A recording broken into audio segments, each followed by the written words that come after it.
There are moments when the internet decides someone's guilt before the facts even finish loading. This was one of those moments. It started with 1 million views, a single accusation, and a narrative that spread faster than anyone could stop it. A man who had spent years quietly helping one of the most vulnerable families in America suddenly found himself labeled something else entirely. A scammer. An exploiter. A fraud. And once that label sticks, most people never wait for clarification. This is not a defense piece. It's not an emotional appeal. It's not a plea for sympathy. It's the record. Because when reputations are destroyed in public, the only thing that matters is what can be proven. Mark Laita didn't come forward to chase clout. He didn't come forward to argue with strangers. He came forward because the story had crossed a line, from misunderstanding into outright damage, and silence had begun to look like guilt. For years, Mark had been known for one thing: sitting quietly across from people society prefers not to see. Through long-form, patient interviews, he documented lives shaped by poverty, addiction, trauma, and isolation. He didn't rush them. He didn't sensationalize them. He let them exist on camera as they were. None of those stories hit harder than the Whittaker family of West Virginia. When audiences first encountered the Whittakers, the reaction was immediate and visceral. People were shocked. Some were disturbed. Others were moved. What they saw was raw humanity, rural poverty, genetic isolation, and a family that had lived almost entirely outside the modern world's safety nets. The response was predictable and yet overwhelming. How can we help? That question didn't come from Mark. It came from viewers. Thousands of them. Messages flooded in asking what could be done for Betty, Larry, Ray, Lorraine, and Timmy. Food, clothes, transportation, basic survival needs. So a GoFundMe was created. Not hidden, not vague, public, transparent, labeled. The original fundraiser was meant for immediate relief: food, clothing, transportation, basic living expenses. Nothing extravagant, nothing symbolic, just help. And help came. Tens of thousands of dollars poured in, not because of manipulation but because people felt something real and wanted to respond to it. According to public records, that first GoFundMe raised approximately $77,000. But real life doesn't pause just because money appears. Every few weeks, Mark says, the calls came in. We're out of food. The car broke down. We can't pay the bill. We need help. And every time he responded. Not in theory. Not in promises. In wires. Transfers. Real money, sent directly to Betty Whittaker's bank account in West Virginia. Amounts ranged from a few $1,000s at a time to as much as $14,000 in a single transfer. Sometimes more than once in the same month. This wasn't charity theater. It was triage. Over time, viewers began asking a bigger question. If the Whittakers needed so much help just to survive, what about something permanent? Something stable? A house. That idea didn't come from Mark alone. It grew organically from the audience. People wanted a clean ending. A rescue narrative. A moment where everything changed and the story could be put down. So a second GoFundMe was created. This one clearly labeled. Explicitly stated. Money for a house. That fundraiser raised roughly $55,000. Between both campaigns, the total approached $130,000. On paper, it sounded like a miracle. In reality, it became a slow-motion collapse of expectations. Because while donors imagined savings accumulating toward a future home, the Whittakers were still living day to day. Emergency to emergency. Crisis to crisis. The GoFundMe balance didn't sit untouched. It drained continuously, not into luxury, not into scams, but into survival. Food doesn't wait for long-term planning. Cars don't break down on schedule. Bills don't pause for dreams. According to Mark, the house fund never had a chance to become what people envisioned. Every time money came in, something urgent took it back out. And when donations slowed, Mark didn't stop helping. He used his own money. By his own accounting, over $100,000 was transferred directly to the Whittakers, with an additional $25,000 paid out of his personal funds when GoFundMe balances hit zero. There's another detail most people never consider. Taxes. GoFundMe donations are taxable income to the organizer. Mark could have passed that burden on to the Whittakers, but he didn't. He paid the tax bill himself, roughly 37%, absorbing a financial hit most people criticizing him never even thought about. None of this mattered, until it did. The turning point came with a viral video. In it, Betty Whittaker is asked simple questions. Where did the money go? What house? Her answers are hesitant, confused, at times dismissive. I don't know. What house? To an audience with no context, no timeline, and no background, it looked devastating. A million people watched and drew the same conclusion. Something was wrong. What they didn't see, yet, was the rest of the story.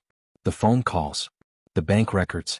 The follow-up conversation that happened after the cameras stopped rolling. They didn't hear Betty later acknowledge that money had been coming in regularly. That transfers arrived every few weeks. That she believed the funds were coming directly from Mark, not from a house fund. Not deception. Misunderstanding. But by then the narrative had already hardened. Scammer. Exploiter. Fraud. The internet doesn't wait for clarification. It rewards certainty, even when it's wrong. This is where the damage began. And this is where Mark Laita finally spoke, not to defend his ego, but to put facts where speculation had taken over. In the next part, we'll examine the moment the accusation went viral, what was left out of the edit, and how outrage became more valuable than accuracy overnight. Before you move on, comment below one thing. Should public charity require public punishment when stories don't end the way people expect? The moment the accusation went viral, the story stopped being about money and started being about trust. That's the point most people miss. Because outrage online is rarely about evidence. It's about betrayal. Viewers didn't just feel confused. They felt personally wronged. They believed they had donated toward a clear ending, a house, stability, closure, and suddenly that ending wasn't there. And when an ending disappears, people look for someone to blame. The viral video didn't accuse Mark Laita outright. It didn't say, he stole the money. It didn't need to. All it did was show Betty Whittaker looking unsure, saying she didn't know where the money went, and appearing unaware of any house plan. In the internet economy, implication is enough. Once viewers see a vulnerable person say, I don't know, their minds fill in the rest. The edit does the work. Silence becomes suspicion. Confusion becomes guilt. What made it worse was the framing. The video positioned itself as investigative. Serious music. Serious tone. Serious pauses. It asked questions without waiting for answers. It showed uncertainty without explaining context. And most importantly, it never gave the accused a voice in the same frame. That absence mattered. Because viewers didn't see the years before that moment. They didn't see the dozens of transfers. They didn't see the late-night phone calls. They didn't see the bank screenshots or the tax payments. All they saw was a gap between expectation and reality, and a man whose name sat in the middle of that gap. That's how reputations collapse online. Not through proof but through framing. The creator behind the video, Tyler Oliveira, didn't claim to be a prosecutor. He claimed to be a storyteller. But in a story like this, storytelling carries consequences. Mark would later state that Tyler never contacted him directly for comment. Not once. There was no request for receipts. No chance to explain. No verification step beyond what could be captured on camera in a short interaction with Betty. And that choice mattered too. Because journalism, real journalism, relies on confrontation with facts, not just footage. It asks uncomfortable questions to all sides. It checks records. It allows responses. What happened here followed a different incentive structure. Speed over depth. Shock over clarity. Views over verification. Once the video crossed 1 million views, the internet did what it always does. It turned analysis into judgment. Comment sections filled with certainty. He stole it. He used them. This is why you don't trust YouTubers. Another predator exposed. None of those commenters had seen a single bank record. None of them had spoken to Mark. None of them had asked how recurring emergencies work when a family lives in extreme poverty with no financial literacy, no budgeting structure, and no safety net. The narrative didn't ask those questions because they complicate the villain arc. And villains are easier to digest. For Mark, the fallout wasn't theoretical. It was immediate and personal. Years of credibility evaporated in days. Messages shifted from gratitude to abuse. People who had once praised his work now accused him of exploiting the very people he tried to protect. What stung most, according to him, wasn't the strangers. It was the silence. No public defense from the family. No clarification posts. No one stepping in to say, wait, there's more to this. And from Mark's perspective, that silence wasn't malicious. It was structural. The Whittakers were never equipped to navigate a viral scandal. Betty struggled with details. Larry had limited understanding of money at that scale. Expecting them to correct a million-view narrative was unrealistic. But the internet didn't care. Silence was read as confirmation. That's when Mark did something he had avoided up to that point. He brought out the receipts. Not selectively. Not theatrically. He showed full wire transfer histories, dates, amounts, destination accounts, repeated payments sent directly to Betty Whittaker's bank, thousands at a time, over and over again. He explained the taxes, the out-of-pocket payments, the moments when the GoFundMe balance hit zero and he continued sending money anyway. And then he did something else. Something quieter. He called Betty. On camera. No yelling. No pressure. No editing tricks. He walked her through the timeline slowly. Asked simple questions. Have I been sending you money? Yes. How often? Every few weeks. How much? Sometimes 4,000. Sometimes 5. Sometimes more. That call changed the facts, but it didn't change the narrative. Because by then the internet had already chosen its story. The explanation, that Betty believed the money was coming directly from Mark rather than from a house fund, didn't register emotionally. To many viewers it sounded like backpedaling. To others it didn't matter. They had already moved on to the next outrage. This is where the system breaks down. Online, clarification rarely travels as far as accusation. 1 million views can be built on implication, but truth usually spreads in fragments. Screenshots, long explanations, videos people are too busy to watch. The algorithm rewards outrage, not resolution. And Mark learned that lesson the hard way. He wasn't accused because money was missing. The money was traceable. He was accused because expectations weren't met. Because people wanted a house, not survival receipts. They wanted a transformation, not a ledger. But real life doesn't resolve like content. In real life, money meant for the future often gets swallowed by the present. Especially when the present involves hunger, broken vehicles, heating issues, addiction in the extended family, and people who have never been taught how to manage more than a few dollars at a time. That nuance didn't go viral. What went viral was doubt. And doubt, once unleashed, doesn't need proof to spread. By the end of that week, Mark had reached a conclusion he never expected to reach. Helping publicly had become more dangerous than helping privately. Not because the help was wrong, but because the internet demanded a story that reality couldn't provide. In the next part, we'll look at what happens when truth loses to virality, why Mark decided to walk away entirely, and what this controversy reveals about how easily compassion turns into punishment online. Before you move on, answer this honestly in the comments. If every dollar was sent but the ending wasn't what donors imagined, does that make help a failure, or the expectation the problem? By the time Mark Laita realized the truth no longer mattered, the damage was already done. Not because the receipts were weak. Not because the explanations didn't add up. But because the internet had moved past facts and into judgment.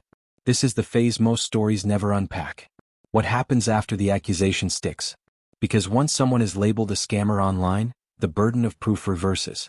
Innocence isn't presumed. It's demanded, over and over, by people who have already decided they don't believe you. For Mark, the consequences weren't just reputational. They were existential to the work he had built his life around. For years, his approach had been simple. Show people as they are, help quietly where possible, and keep the focus on dignity, not spectacle. But suddenly dignity became suspicious.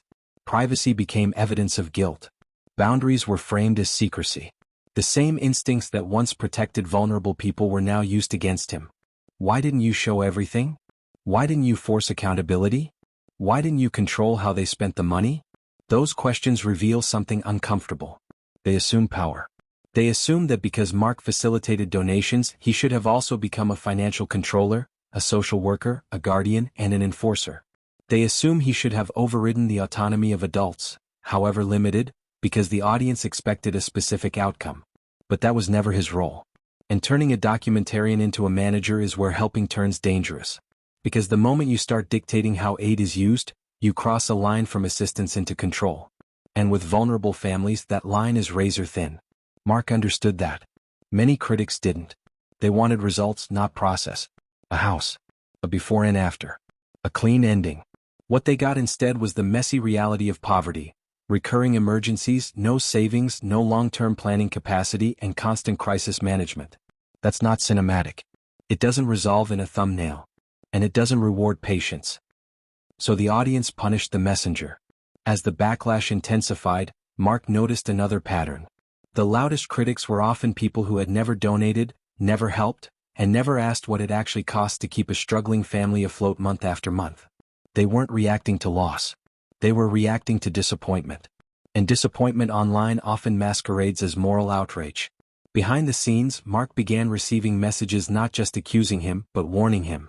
Some implied legal trouble. Others hinted at exposing him further. A few demanded access to the Whittakers directly. That's when he drew a hard line. No more intermediating help in public. Because what started as compassion had turned into liability, not just for him but for the very people he was trying to protect. The irony is brutal. The internet claimed it wanted transparency, but punished anyone who showed complexity. It demanded proof, but ignored it when it arrived quietly instead of explosively. It wanted accountability but only in one direction. Mark was accountable. The narrative was not. And then came the moment that sealed his decision. He realized that no amount of evidence would change minds that were already emotionally invested in outrage. The receipts were dismissed as damage control. The phone call with Betty was reframed as manipulation. Even paying taxes on the donations himself was twisted into suspicion. At that point, continuing publicly wasn't noble. It was self-destructive. So he stopped. No more GoFundMes.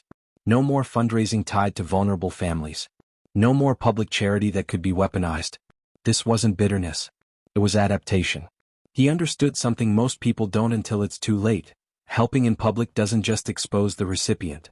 It exposes the helper to expectations that no human being can safely meet. Because once you help once, the internet decides you are responsible forever. Responsible for outcomes.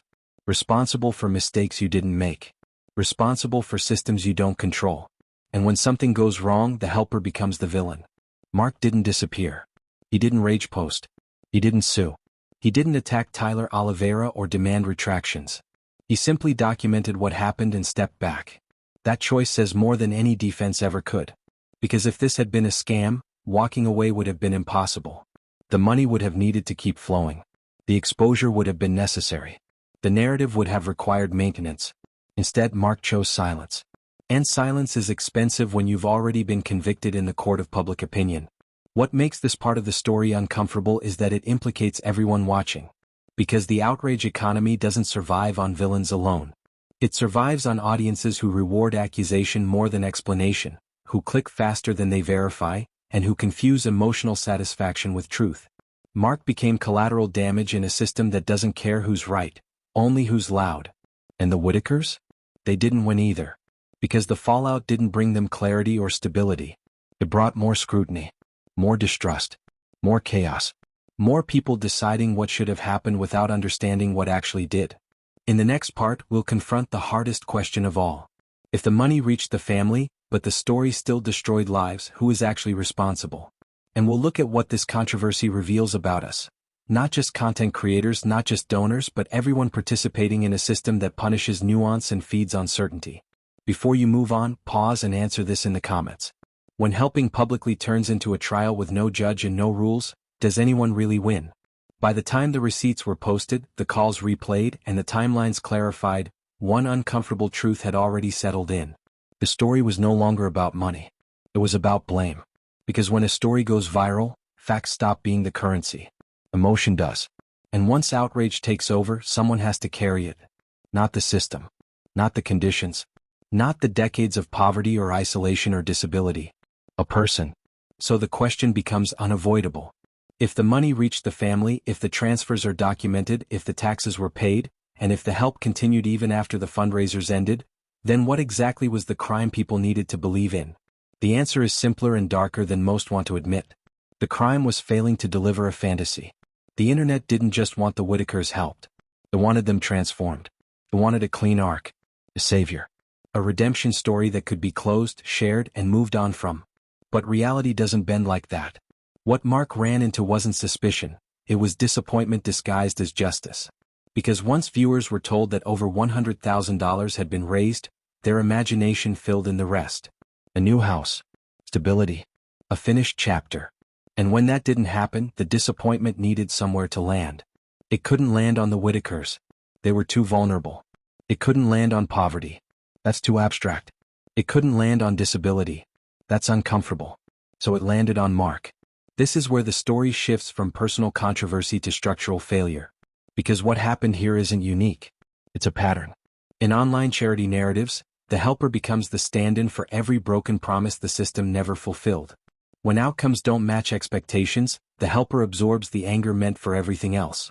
healthcare systems that never intervened, social services that never sustained support, a society that only noticed suffering once it went viral. None of those things trend. But accusing one identifiable person does. And that's why the evidence didn't matter. Because evidence explains. Outrage replaces. Once Tyler Oliveira's video framed the question as, "Where did the money go?" the audience didn't actually want the answer.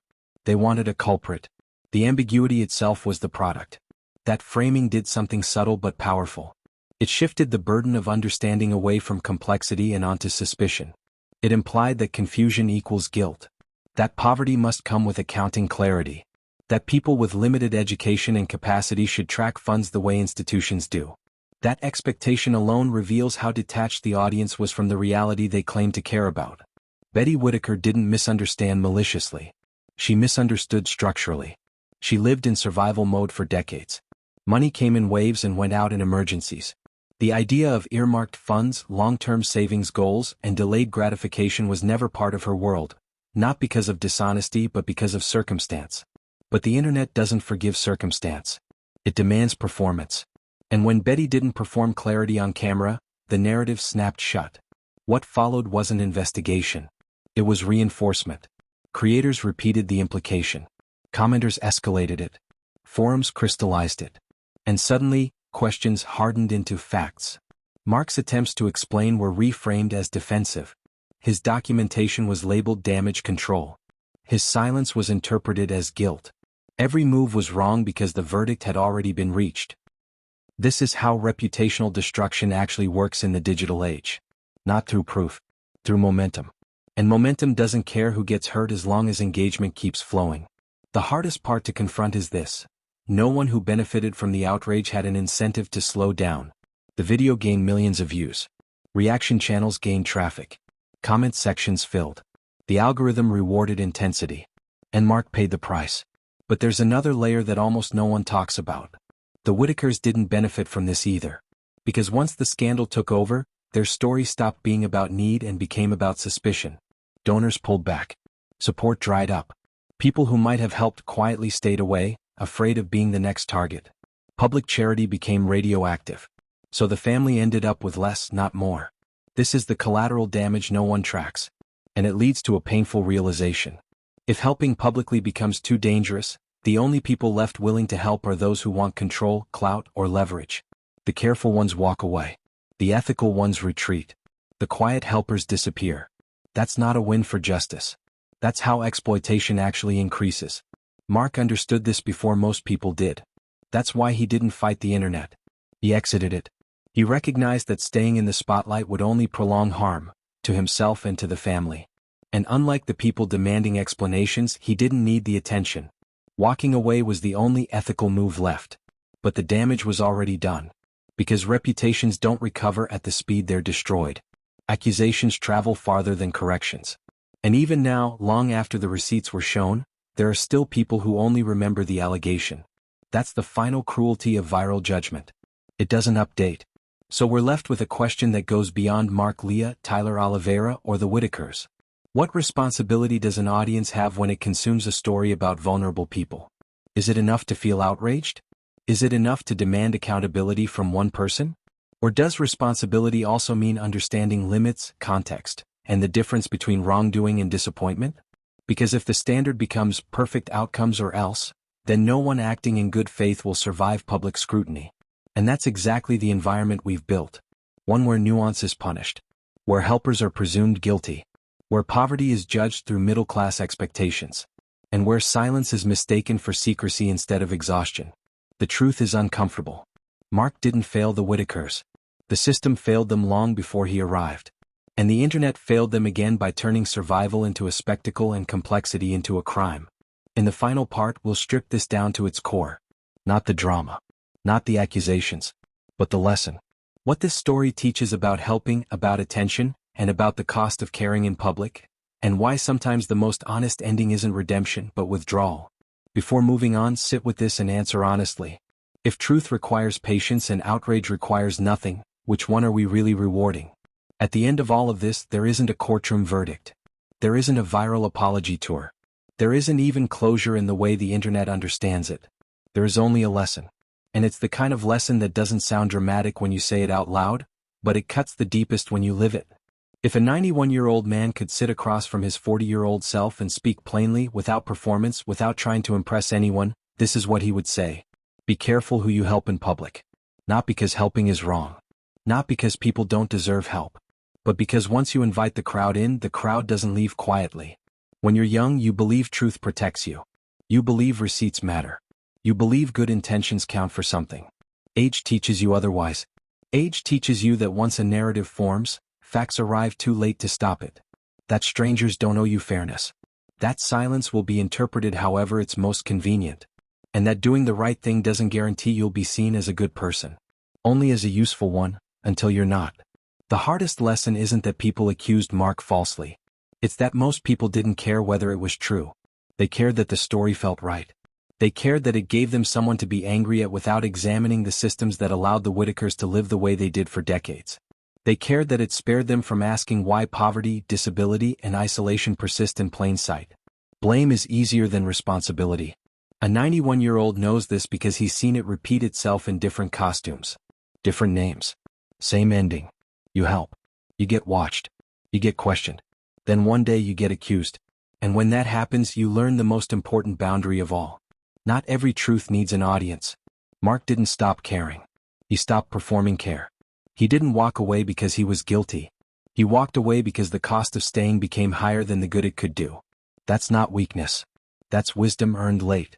If he could speak to his younger self, he wouldn't say, "Don't help." He'd say this: help quietly. Help locally. Help without cameras. Help without promises you can't control. And never confuse public gratitude with private integrity. Because the internet doesn't protect the generous. It consumes them. And the final, most brutal truth is this: you can give everything you have, money, time, energy, compassion, and still be remembered as the villain if the story needs one. So choose carefully where you place your name. Choose carefully whose suffering you attach it to. And understand this before it costs you years of your life. Doing good publicly doesn't make you safer. It makes you visible. And visibility, without mercy, is one of the most dangerous things a person can offer. That's the advice. Not bitter. Not angry. Just honest. Now I want to hear from you, because this isn't just about one man. If you were in his place, would you help again the same way? Or would you protect your peace first? Comment below. Thank you for watching this video. Click here to watch another video that might interest you.